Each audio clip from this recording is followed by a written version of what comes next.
जय हिंद दोस्तों, मैं नवीन शर्मा आप सभी का स्वागत करता हूं। आशा करता हूं आप सब एकदम अच्छे हैं, एकदम बेहतरीन हैं। एक बार सारे प्यारे दोस्त बताएंगे आप सब कैसे हैं। उम्मीद करता हूं एकदम बेहतरीन होंगे, एकदम शानदार होंगे। कुमारी काजल मौर्य, सोनी यादव, अजय, आकाश प्रजापति, विपिन कुमार, प्रदीप, मनोहर, अमरदीप, समीर सिंह वर्मा, तेजवीर, सबाश, रूपा यादव, उपेंद्र पाल, सुशीला सिंह, रुपेश, अखिलेश कुशवाहा, रोहन यादव, सारे दोस्तों का बहुत स्वागत है। और आज हम एक नया चैप्टर शुरू करने जा रहे हैं जिसका नाम है उपसर्ग और प्रत्यय। क्या है? उपसर्ग और प्रत्यय, जिसको आप इंग्लिश में पढ़ते भी हैं प्रीफिक्स एंड सफिक्स। प्रीफिक्स वो होते हैं जो पहले लगते हैं, सफिक्स वो होते हैं जो बाद में लगते हैं। इंग्लिश मीडियम वाले सुने, हिंदी में उसको बोलते हैं उपसर्ग और प्रत्यय। ठीक है, तो नया अध्याय है। क्रम मुझे पता नहीं है कौन सा क्रम होगा इसका, आप लोग जानते होंगे। नया एक अध्याय हम शुरू कर रहे हैं जिसका नाम है उपसर्ग और प्रत्यय। ये दरअसल में आप ही के हवाले एक अध्याय रहेगा जिसमें आप ही का काम ज्यादा है। उपसर्ग और प्रत्यय, उपसर्ग और प्रत्यय देखेंगे। उपसर्ग और प्रत्यय। अब अगर मैं आपसे बोलूं उपसर्ग और प्रत्यय होते क्या है, देखो पहले तो ये बात जान लेनी है आपको। इससे भी पहले छोड़ दीजिए, एक बात पीछे मैं आपको लेके चलता हूं। अगर मैं आपसे पूछूं आप कै को क्या कहेंगे, आप कहेंगे जी कै को कै ही कहेंगे। मैं कहूं हिंदी व्याकरण में और क्या कह सकते हैं कै के अलावा इसको, आप कहेंगे जी इसको वर्ण कह सकते हैं, अक्षर कह सकते हैं इसको, व्यंजन कह सकते हैं इसको। बताएं हाँ या ना। बिल्कुल भैया कह सकते हैं। लेकिन दो वर्णों से मिलकर क्या बन गया? कैलय, एक शब्द बन गया। कैलय क्या है? वर्ण मिल गए, अक्षर मिल गए, या बोलूं व्यंजन मिल गए, स्वर और व्यंजन मिल गए, तो एक बन गया शब्द। तो जो दोस्त हिंदी भाषा है ना, उसमें शब्द सबसे छोटी इकाई है जिसका अपना अर्थ होता है। यानी नोट करके कहीं लिख सकते हैं, हिंदी भाषा में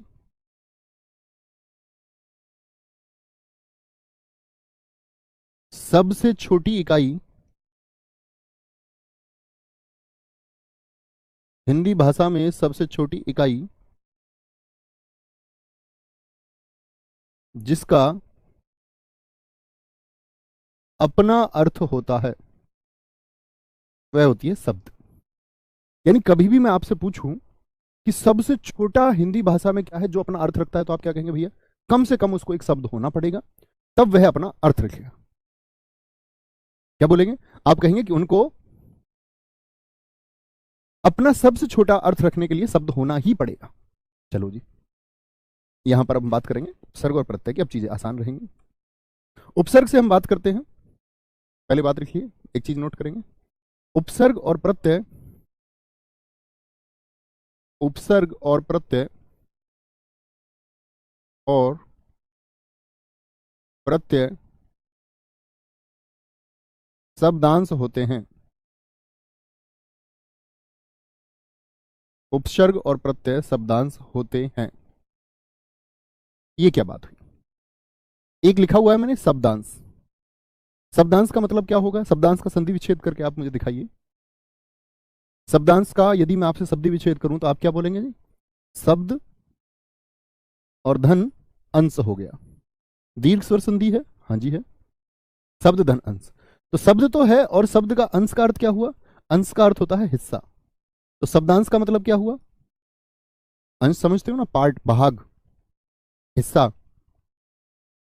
तो शब्द का ये एक हिस्सा है। कौन जी? उपसर्ग और प्रत्यय। तो शब्द का यदि हिस्सा है तो मुझे बताइए शब्द से छोटा होगा या शब्द से बड़ा होगा? एक बार सारे दोस्त आंसर करेंगे तभी हम आगे बढ़ेंगे। एक बार मुझे बताइए, ये शब्द का अंश है यानी शब्द का एक हिस्सा है, तो शब्द से छोटा होगा या शब्द से बड़ा होगा? जैसे मैं बात करता हूं, हाँ, मान के चलिए किसी व्यक्ति के पास 1,000 रुपए की आपकी पूंजी है, उसका एक हिस्सा 1,000 रुपए से ज्यादा होगा या 1,000 से कम होगा? आप कहेंगे जी क्या होगा? शब्द से कम होगा, यानी शब्दांश शब्द से छोटा होगा। और शब्द से छोटा होगा तो इसका अपना अर्थ होगा या नहीं होगा? मैंने कहा शब्द से छोटा तो शब्द होता है जिसका अर्थ होता है। इसका मतलब क्या हुआ? शब्द से छोटा यदि कुछ है तो उसका अपना अर्थ नहीं होगा। यही तो बात हुई भाई, सबसे छोटी इकाई शब्द होती है। तो यदि सबसे छोटी ही शब्द है और कुछ शब्द से भी छोटा है तो क्या वह अपना अर्थ रखेगा? आप कहेंगे नहीं। सारे दोस्तों ने कहा छोटा होगा, तो इसीलिए ये शब्दांश होते हैं। तो कई बार पूछा जाता है स्टेटमेंट बना के कि शब्दांश का अपना अर्थ होता है या नहीं। लिखेंगे, क्या बोलेंगे? यानी शब्दांश का अपना अर्थ नहीं होता है। शब्दांश यानी उपसर्ग प्रत्यय के अपने अर्थ नहीं होंगे। बहुत जगह आप किताबों में देखोगे अप माने बुरा लिखा होता है, बहुत जगह दुष माने लिखा होगा, तो वो सब गलत तरीका है पुस्तकों में लिखा हुआ। वो एक निकटतम अर्थ के लिए लेखक उसको लिखता है, उसका वो अर्थ ना मान लेना आप कि सु माने अच्छा होता है, ऐसे हम मान लेते हैं। वो सिर्फ निकटतम अर्थ है। शब्दांश का अपना कोई अर्थ नहीं होता, अपना कोई अर्थ नहीं होता।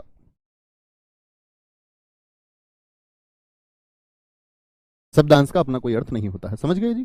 वेरी गुड, बहुत शानदार। अनिता कुमारी जी एकदम ठीक लिखा है, क्योंकि ये सबसे छोटा हो गया, इसलिए इसका कोई अर्थ नहीं होगा। बहुत बढ़िया, आगे बात पर चलते हैं। अगली बात आएगी जो उपसर्ग हैं। उपसर्ग मूल शब्द से पहले जुड़ते हैं, मूल शब्द से पहले जुड़ते हैं। यानी उपसर्ग की स्थिति कहां होगी? कि प्रीफिक्स है। उप माने पहले, मतलब उप माने होता है छोटा, सर्ग माने होता है भाग। ये छोटा भाग है।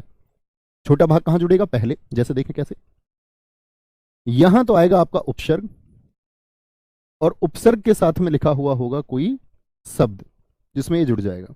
तो शब्द से इसकी स्थिति कहां होती है? पहले होती है। एक बार बोलेंगे, उपसर्ग शब्द में कहां जुड़ेगा? पहले जुड़ता है। ठीक है। अगर बात करें आपका, उपसर्ग मूल शब्द से पहले जुड़ते हैं, जबकि प्रत्यय कहां जुड़ते हैं? प्रत्यय मूल शब्द के बाद में जुड़ते हैं। मूल मतलब जो रूट वर्ड होगा, मूल शब्द के बाद में जोड़े जाते हैं या जुड़ते हैं? जुड़ते हैं। यानी एक शब्द होगा और मूल शब्द के बाद में दोस्त आपका प्रत्यय को जोड़ा जाएगा। ये छोटी छोटी बातें आप लोगों को समझ में आई? हमने अभी तक बात की कि ये तो मैं मिटा सकता हूं ना, ये परिभाषा जो मैंने आपको सिखाई है मैं आपको वाक्य में सिखाऊंगा फिर से, ये आप जान चुके होंगे। हमने जाना कि सबसे छोटी इकाई शब्द होती है, उपसर्ग और प्रत्यय शब्दांश होते हैं, और उपसर्ग शब्द में कहां जुड़ता है? पहले, पहले जुड़ता है, और प्रत्यय शब्द में बाद में जुड़ता है।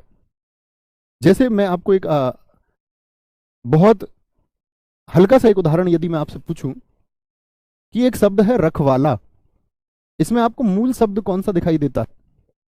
मूल शब्द जिसका अपना अर्थ हो, तो आप कहेंगे भैया मुझको दिखता है रख धन वाला, यानी वाला एक प्रत्यय हो गया, बाद में जुड़ा हुआ है, वाला एक प्रत्यय हो गया। यदि हम बात करें तो जैसे मैं आपसे बात करूं अनाथ, तो यहां पर आपको क्या बाद में कुछ दिखाई देता है? या ए धन नाथ, ए माने ना अर्थ देता है, नाथ यानी माता पिता जिसके माता पिता ना हो। तो शुरुआत में जो होगा वो उपसर्ग होगा, और जो बाद में होगा वो आपका प्रत्यय होगा। इन्हीं सब चीजों को हम सीखेंगे धीरे धीरे। कोई दिक्कत, कोई परेशानी इतनी बात में? चलो जी। अब मैं आप लोगों के सामने एक प्रश्न रखता हूं। प्रश्न है कुछ इस तरह से, एक शब्द हमने लिया अनिकेत। अनिकेत में मुझे बताइए आपको उपसर्ग दिखाई देता है या प्रत्यय? अभी मैं ये मान के चलता हूं आप कुछ नहीं जानते। अनिकेत शब्द में क्या है? थोड़ा तोड़ फोड़ करेंगे इसके साथ में, शब्द को निर्माण करने का प्रयास करेंगे। और शब्द जब निर्माण करेंगे तो हमेशा एक बात याद रख लेना, शब्द निर्माण के 4 तरीके हैं। बहुत सही, आंचल कुशवाहा, बबीता कुमारी, रश्मि, विपिन कुमार, अमन, आकाश पाल। तो आप कहेंगे भैया ए धन निकेत हो जाएगा। ए माने ना, और निकेत यानी कि घर, जिसके घर ना हो। निकेत किसको बोलेंगे? घर को। और ए माने ना, जिसके निकेत ना हो। निकेत किसको बोलते हैं? घर, यानी जो बिना घर बार का हो, जिसके कोई आवास ना हो, अनिकेत हो गया। तो आप कहेंगे उपसर्ग होगा, क्योंकि शुरुआत में क्या आ गया? ए आ गया। अब इसने क्या किया, ये ध्यान से देखिए। मैंने कहा ये निकेत से पहले ए ने क्या परिवर्तन कर दिया? भाई निकेत तो होता है आवास, और आवास में जैसे ही मैंने आपका ए को जोड़ दिया, ए के जोड़ते ही इसका अर्थ बदल गया या नहीं बदला? हाँ या ना? तो यहां से हम एक निष्कर्ष पर पहुंचते हैं कि उपसर्ग किसी शब्द के पहले लगकर उसका अर्थ भी बदल सकते हैं। तो याद रख लेना, यहां पर एक बात लिख लेना, उपसर्ग और प्रत्यय, उपसर्ग और प्रत्यय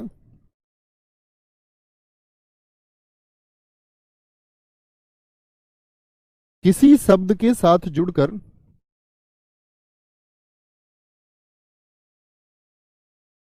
उपसर्ग और प्रत्यय किसी शब्द के साथ जुड़कर उसका अर्थ परिवर्तन हमेशा हो, ये जरूरी नहीं है, अर्थ परिवर्तन या उस पर एक विशेष प्रभाव डालते हैं, एक विशेष प्रभाव उत्पन्न करते हैं या डालते हैं, विशेष प्रभाव डालते हैं। यानी अर्थ परिवर्तन करेंगे तो नया शब्द भी निर्मित हो सकता है, या विशेष परिवर्तन ला देंगे कोई, देखेंगे वो हम कैसे कैसे होगा धीरे धीरे। ये देखिए, जैसे हिंदी भाषा में एक चर्चित उदाहरण चलता है, मैं आपसे कहूं हार शब्द है, हार का आप क्या अर्थ लगाएंगे? एक शब्द है आप लोगों के सामने हार, तो आप क्या बोलेंगे जी? हार का मतलब तो भैया हुआ पराजय, या हार गले का भी हो सकता है, नौलखा हार। तो क्या बोलोगे?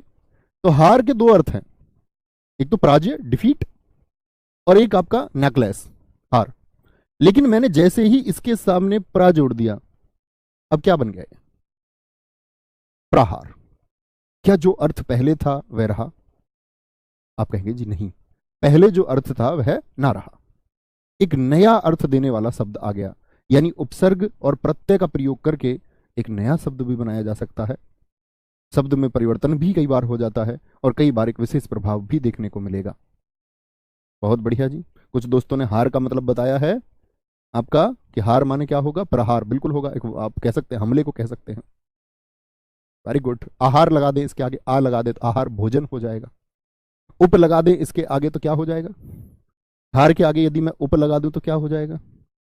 उपहार हो जाएगा, जो भेंट का अर्थ देगा। Very good very good. कोई दिक्कत?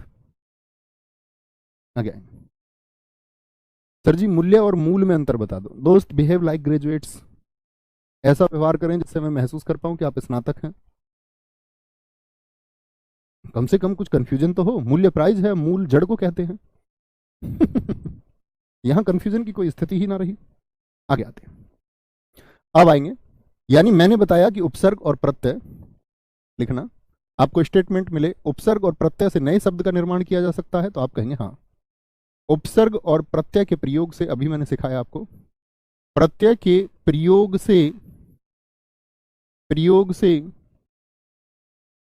नए शब्द का निर्माण हो सकता है, नए शब्द का निर्माण संभव है। कभी आपको एक कथन मिलेगा तो आप इसको बोलेंगे हाँ सही है, संभव है निर्माण, हाँ जी संभव है। क्योंकि दोस्त शब्द निर्माण की हिंदी भाषा में 4 विधियां हैं, 4 तरीके से आप संधि का निर्माण, सॉरी 4 तरह से आप शब्द का निर्माण कर सकते हैं। और वो 4 तरीके कौन कौन से हैं, लिख लेना इस बात को भी। शब्द निर्माण की 4 विधियां हैं।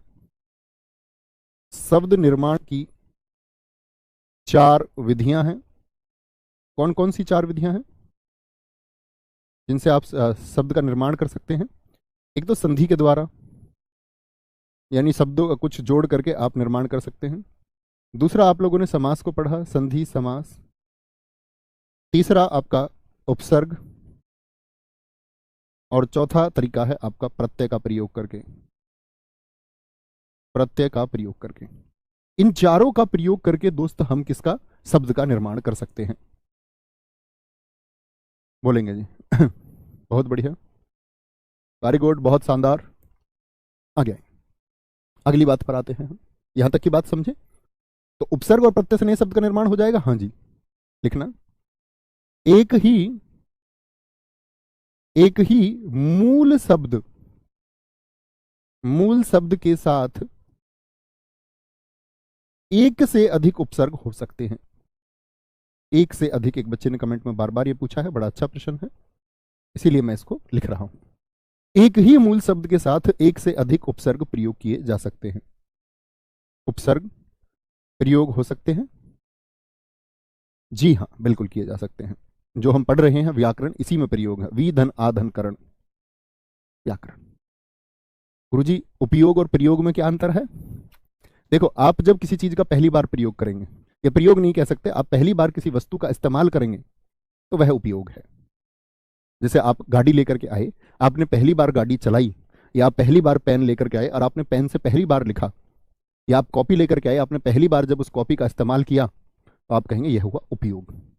आप दोबारा कॉपी में लिखें, आप दोबारा पेन से लिखें, आप दोबारा गाड़ी को चलाएं, यानी किसी भी वस्तु का दोबारा जो इस्तेमाल है वह प्रयोग है। तो उपयोग पहली बार में, यही अंतर होता आरंभ और प्रारंभ में। उपयोग और प्रयोग को हम इस तरह से भी बांटते हैं कई बार कि आपका जैसे जो प्रयोग है वह आपके जो रासायनिक या हम बोले जो प्रयोगशालाएं हैं वहां पर एक्सपेरिमेंट को हम प्रयोग कहते हैं, और जो चीजें हमारी उपयोगी वस्तुएं होती हैं उनको हम उपयोग की दृष्टि से रखते हैं। तो उपयोग और प्रयोग को इन दो तरीके से भी बांटा जाता है। आरंभ और प्रारंभ भी ऐसे ही है। पहली बार शुरू किया आपने, तैयारी शुरू की, आरंभ, तैयारी छोड़ के फिर से शुरू की, प्रारंभ होगा। ठीक है, कोई दिक्कत? आगे चलेंगे। अब आता है सबसे बड़ा कंफ्यूजन, बहुत सारी किताबों में ना जाने क्या क्या लिखा हुआ है। उपसर्ग के भेद। उपसर्ग के भेद कितने होते हैं? अब यहां सबसे ज्यादा कंफ्यूजन है। कई किताबों में लिख दिया हिंदी के उपसर्गों की संख्या 10 है, कुछ में 13 लिख दिया, कुछ ने 16 लिख दिया, कुछ भाई साहब ने 15 लिख दिए, कुछ ने 21 लिख दिया, सब कुछ गलत है। ठीक है, उपसर्ग के भेद यदि हम पूछें, तो उपसर्ग के भेद में आपसे कभी भी पूछे हिंदी के उपसर्ग कितने होंगे, हिंदी के ऐसे कितने शब्दांश हैं जो शब्द से पहले प्रयोग होते हैं, हिंदी के उपसर्ग। ऐसे ही आपसे पूछे यदि कभी संस्कृत के उपसर्ग, क्योंकि हिंदी भाषा में सबसे ज्यादा यही प्रयोग होते हैं तत्सम शब्दों में भी। संस्कृत के प्रयोग उपसर्ग, संस्कृत के उपसर्गों की संख्या कितनी है, और विदेशी उपसर्ग चाहे अरबी, फारसी, अंग्रेजी, विदेशी उपसर्ग, इनकी संख्या कितनी है। तो कभी भी मित्र गलती नहीं करनी है। कुछ दोस्तों ने कहा है ये तो आप लोग पढ़ चुके होंगे। जो लोग 22 लिख रहे हैं तुम मेरे द्वारा पढ़ चुके होंगे इस बात को। ठीक है, तो क्या बोलेंगे, हिंदी के उपसर्ग होंगे 22, नो डाउट। संस्कृत के उपसर्ग 22 और विदेशी उपसर्ग भी 22। आपको एक संख्या याद रख लेनी है, कहीं किसी गूगल के पेज पर आपको नहीं जाना है। आंखें बंद कीजिए और हम इनको क्योंकि जानेंगे कौन से 22 हैं हिंदी के, कौन से संस्कृत के 22 हैं, और कौन से विदेशी उपसर्ग हैं आपके। ठीक है, तो क्या बोलेंगे, हिंदी के उपसर्ग क्या है? बहुत बढ़िया, वेरी गुड। बस ऐसा मत पूछो, ये सब हम लोग वर्तनी में पढ़ेंगे। पंकज चौधरी जी, आप बिल्कुल ऐसे व्यवहार नहीं करते हो कि आप लोग बहुत शिक्षित बच्चे हैं। आप बचकाना बच्चों की तरह व्यवहार करते हैं, जैसे किसी का अर्थ मैंने कुछ बता दिया तो और बच्चे शब्द लिखने लग गए। अब आपके शब्दों के अर्थ बताते रहे, एक ने लिख दिया आमंत्रण और निमंत्रण में क्या अंतर है। आमंत्रण बुलाने के लिए होता है, निमंत्रण दावत के लिए बुलाने को होता है। आमंत्रण सिर्फ आने को है कि मुलाकात करनी है, आ जाइए, और निमंत्रण दावत के लिए बुलावा है कि भैया दावत तुमको मिलेगी, आना है। लेकिन मत लिखा करो, ये चीजें आप सर्च कर सकते हो, खोज कर सकते हो। ठीक है, तो बहुत सारी किताबों में, कुछ स्टैंडर्ड बुक्स में ही आपको ये देखने को मिलेगा कि हिंदी के उपसर्ग 22 हैं, संस्कृत के उपसर्ग 22 हैं, विदेशी उपसर्ग आपके 22 हैं। जैसे भोलानाथ तिवारी जी के अनुसार उन्होंने संख्या कितनी बताई है, 22 बताई है। ठीक है, ब्रजमोहन पांडे जी के अनुसार कितनी है संख्या, 22 है आपका। तो ये लोग जो सबसे ज्यादा मतलब एनसीईआरटी के द्वारा भी मान्य जो है आपका संख्या 22 है, वह आपको मान लेनी है। चलो जी, अब ऐसा नहीं जी, बहुत सारे दोस्त मेरे पास पहले भी भेजते थे कि जी ये देखो जी यहाँ गूगल के इस पेज पर 13 लिखे हुए हैं, लिखे होंगे, मैं भी जानता हूँ। ठीक है, उपसर्ग के भेद जान गए। अब हम उपसर्ग के भेद को शुरू करते हैं। सबसे पहले शुरू करेंगे संस्कृत के उपसर्ग। मैं कुछ उपसर्ग लिखूंगा, उपसर्ग आप जान ही चुके हैं। उपसर्ग वह होगा जो शब्द के शुरुआत में लगेगा और नया शब्द भी बना सकता है, एक विशेष प्रभाव भी पैदा कर सकता है, या आपका उसका अर्थ भी बदल सकता है। देखेंगे संस्कृत के उपसर्ग कौन कौन से हैं, 22 हम पूरे करने वाले हैं यहां पर। पहला आता है आपका अति। तो अति से कौन कौन से शब्द बन सकते हैं जरा आप लोग बनाएंगे। तो दूसरा आएगा आपके सामने, अति के बाद में आता है अधि, शब्द आप लोग बनाएंगे। तीसरा आएगा अभि। कैसे जी? तो आप लोगों को ऐसे शब्द सोचने होंगे जिनमें शुरुआत में अति का प्रयोग होता है। तो क्या बोलेंगे, अति के अनुसार क्या हो जाएगा जी? जैसे हम अति की बात करते हैं तो अतिरिक्त तो हो गया, अति रिक्त हो गया, अतिरिक्त।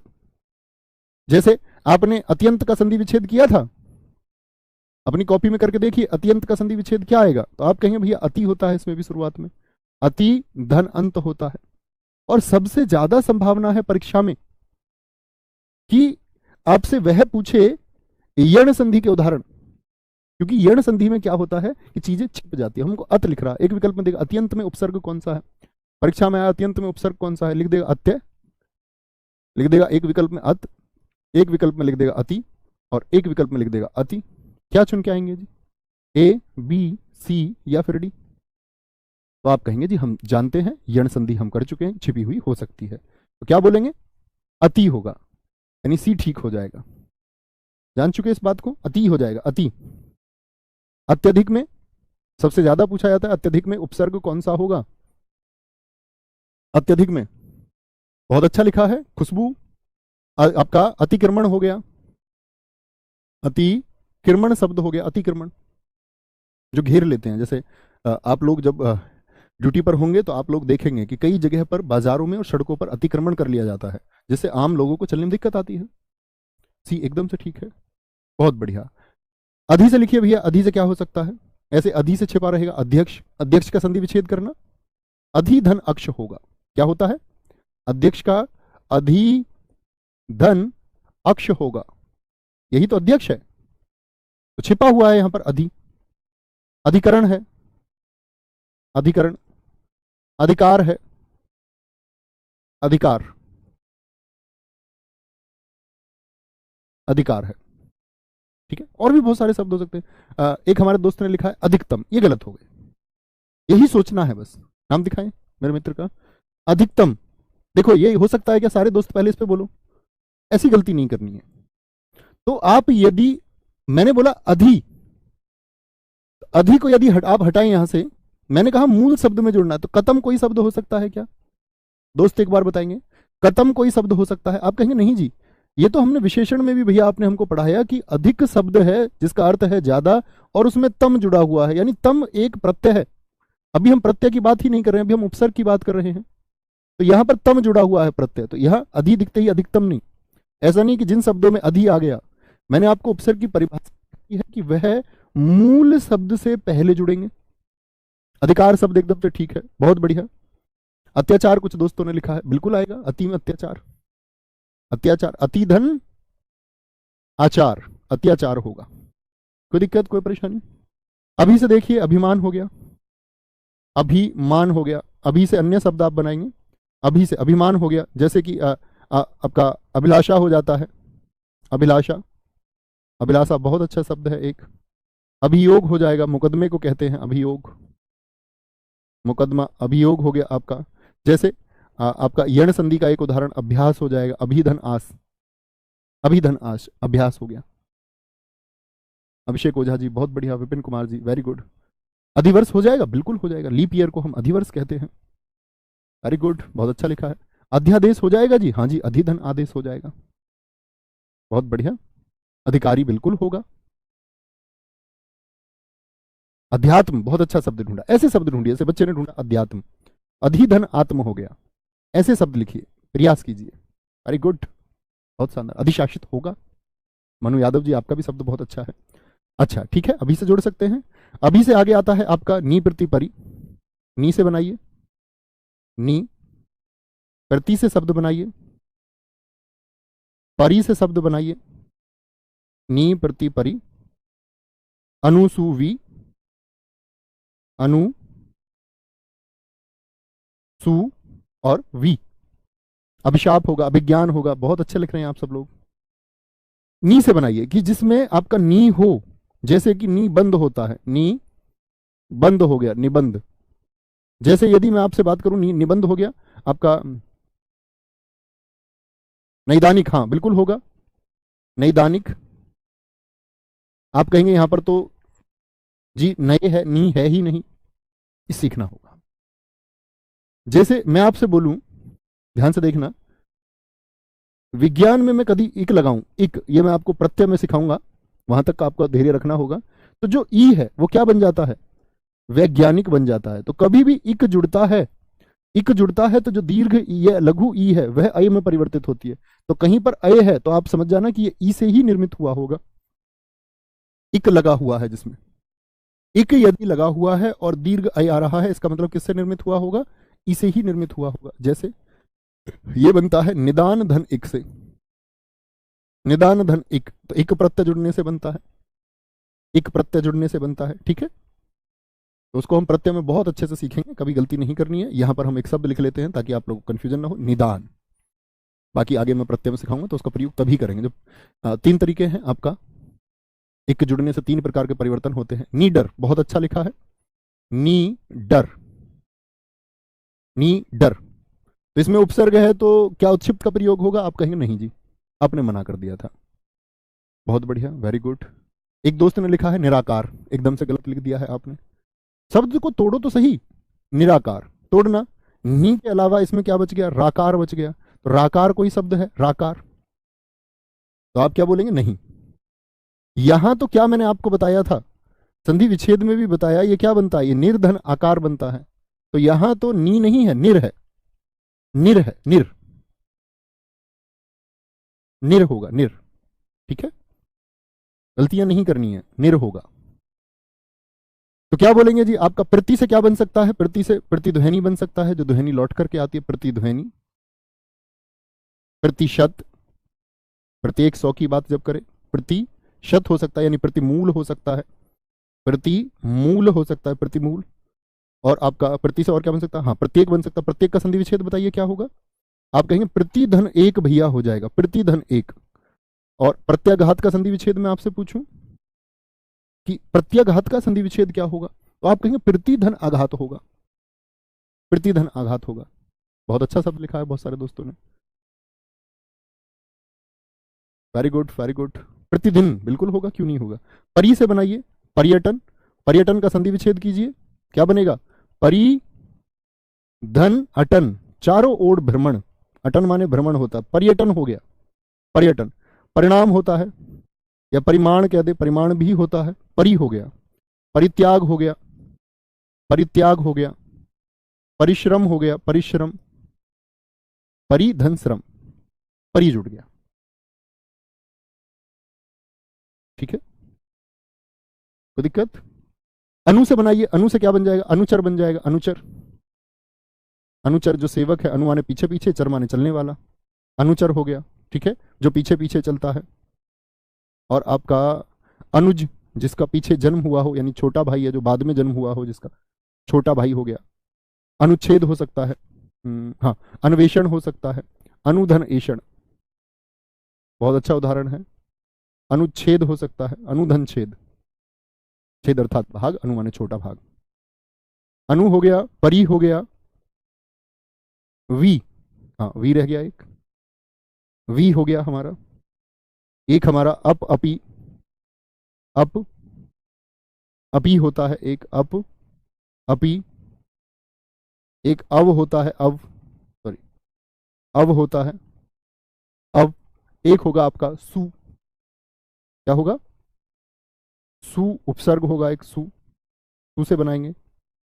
एक आपका अप, अभी, अब सु, आ हो जाएगा, आ, उप हो जाएगा, उप। जिन शब्दों के पहले उप का प्रयोग होता हो बनाएंगे। वी से बनाएंगे, बहुत बढ़िया। अनु से अनुशासन, बहुत अच्छा शब्द लिखा है आपने, शुभम जी, बहुत अच्छा शब्द लिखा है। वी से क्या बनेगा? विज्ञान, जिसको विज्ञान कहते हैं, विज्ञान।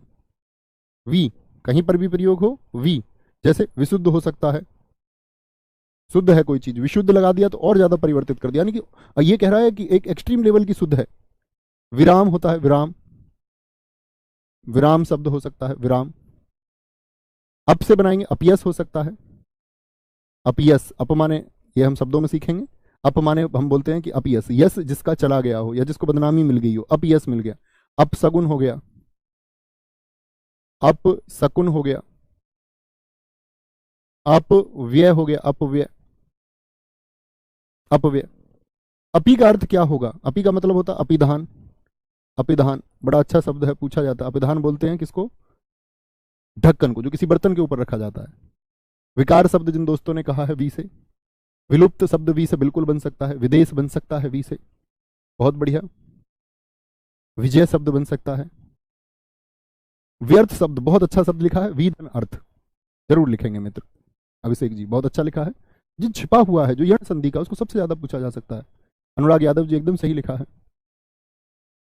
अपकीर्ति हो सकता है जी, विक्रम हो सकता है, किरण तिवारी जी आपने भी अच्छा लिखा है।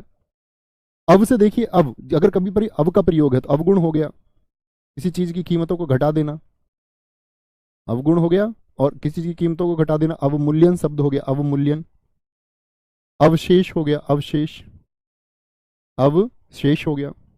सु कहीं पर प्रयोग है तो क्या बोलेंगे, इसको बोलते हैं सु, यानी कि आपका सुपुत्र हो सकता है, सुपुत्र अच्छा बेटा। सुकर्म हो सकता है, सुकर्म। सुपात्र हो सकता है, ये इस बात के पात्र, एक सुपात्र, यानी बोलते थे अच्छा पात्र है, अच्छा पात्र है इस चीज के लिए। स्वागत का संधि विच्छेद कीजिए तो क्या बनेगा, सुधन आगत। या स्वच्छ मैं आपको दे दूं, स्वच्छ का संधि विच्छेद कीजिए तो क्या बोलोगे, स्वच्छ का क्या होता है, यण संधि के हिसाब से। तो सबसे ज्यादा चांस है कि वो आपसे यण संधि के किसी शब्द को लिख करके और आपसे उपसर्ग पूछ ले, उपसर्ग पूछेगा। सर उपसर्ग को परसर्ग भी कहते हैं क्या, नहीं, ये मैं आपको बता चुका दोस्त, आप पिछली क्लासेस करें प्लीज। कारक में मैं आपको समझा चुका हूं कि कारक को परसर्ग कहते हैं। अब आप पूछने लगे कि परसर्ग और उपसर्ग में क्या अंतर है, इसका मतलब आपने भी परसर्ग को नहीं समझा, तो समझिए उसको मित्र प्लीज, जाकर उसकी क्लास कराई हुई है। सुगम बहुत अच्छा शब्द लिखा है। आ शब्द से देखें, आरक्षण हो गया, आवास हो गया, आवास, आवास हो गया, आवास। आजीवन शब्द हो गया, आमरण भी हो सकता है, फिर जीवन तक, आमरण, मरने तक मैं तुम्हारे साथ हूं, आमरण। उप का क्या होगा, उप, जिन शब्दों में उप का प्रयोग होता हो, तो उप का प्रयोग आप करके देखें एक बार। उपसर्ग जो शब्द हम पढ़ रहे हैं इसी में है, उप माने छोटा, सर्ग माने भाग, उप। अब जैसे मैंने बोला उप माने छोटा, तो ये एक अर्थ, निकटतम अर्थ है, उप का मतलब छोटा बिल्कुल नहीं होगा। शब्दांश है, जब तक ये आपका उपसर्ग तब तक तो नहीं है, जब तक ये शब्दांश आप इसको ना बोले तब इसको आप छोटा कह सकते हैं। उपसर्ग, क्योंकि ये शब्दांश इसका अर्थ हो ही नहीं सकता, उपग्रह होगा। उपवास होगा, उपवास, उपवास हो सकता है, उपवास। वी अप अपई, अब सु आ अप। उप के बाद में आपका प्र दुर निर, फिर वे आपके प्र आता है, रे वाले आते हैं, फिर दुर आएगा, दुर, जिन शब्दों में दुर आ सकता है, दू और आधा रे आ सकता है। फिर निर आएगा, निर, जिसमें राधा रे हो सकता है निर के साथ में। फिर आपका दुष आएगा, दुष, जिनमें से आधा हो सकता है।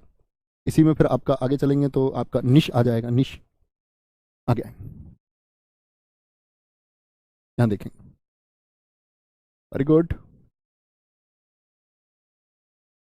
गुरुजी निश्चल में होगा, निश्चल में आपको सोचना होगा दोस्त। निश्चल का संधि विच्छेद मैंने आपको बताया, निही धन छल, तो वहां नी है लेकिन विसर्ग के साथ है, यहां हम विसर्ग की बात नहीं कर रहे हैं, यहां हमने विसर्ग का प्रयोग ही नहीं किया। ठीक है, देखें जरा, एक दोस्त ने बहुत अच्छा उदाहरण लिखा है, अभी मैंने कमेंट सेक्शन में देखा, उपाध्याय, उपधन अध्याय, उपाध्याय, बहुत अच्छा है। ठीक है, प्रा, प्रा को देखिए कहां कहां पर प्रयोग होता है, प्रचार, प्रसार, प्रवेश, प्रचार, प्रसार, प्रवेश। आप भी शब्दों का निर्माण कीजिए। दुर, जिन शब्दों में दुर का प्रयोग होता है, दुर्भाग्य है, दुर्लभ है।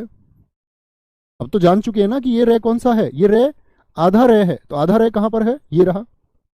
दुर आपका, अगर हम बात करें कुछ भी दुर्जन हो सकता है, दूधन, दुर्जन, तो यहां पर र हमने ले लिया इसीलिए, तो यहां पर वो सभी उदाहरण आ सकते हैं जो विसर्ग संधि वाले हैं। क्या बोलोगे, दुर्जन हो गया, दुर्जन, दुर से देखिए। मैं बोलूं निर से देखिए, निर से क्या होगा, तो निर्धन अपराध, निरपराध होगा, क्योंकि निर्धन अपराध, और उसका फिर मैंने आपको सिखाया था संधि विच्छेद में हलंत हटाना।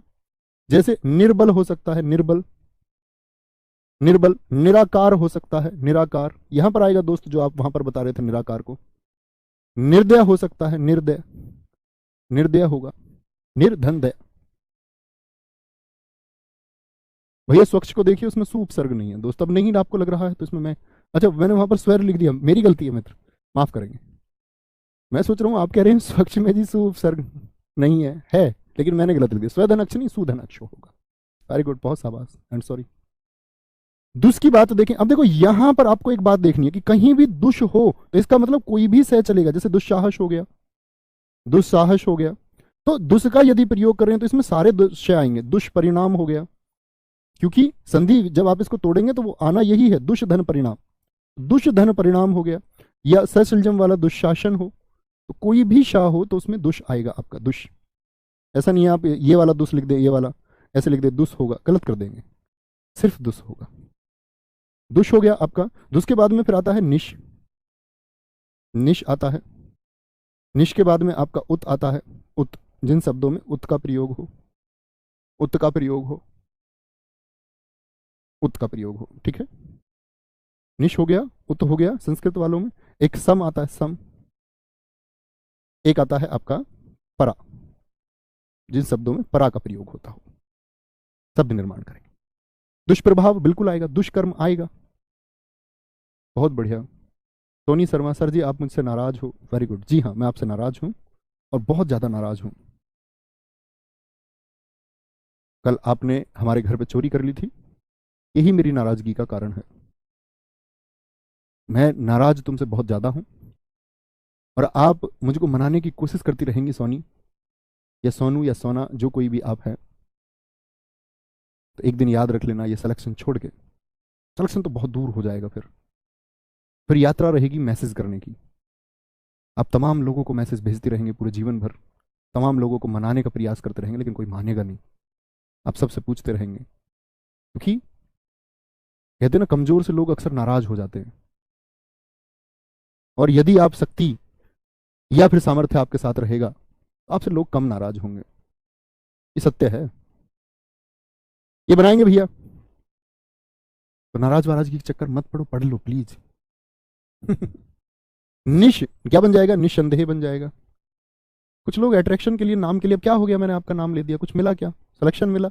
आए किस बात के लिए थे? सिलेक्शन के लिए आए थे, निष्फल हो गया। यहां पर भी कोई भी हो, शय षटकोण हो, निष्फल हो, निष्पाप हो, निष्पाप, ठीक है। तो निस होगा तो सारे से आएंगे, दुस आएगा तो सारे से आएंगे। उत, उत का बताएं भैया, जो आपने किया था उद्घाटन। अब देखो यहां दे है, तो यहां पर हम गलती कर देंगे, लेकिन हमको संधि विच्छेद सोचना। उत धन घाटन होता है, उत धन घाटन होता है, ठीक है।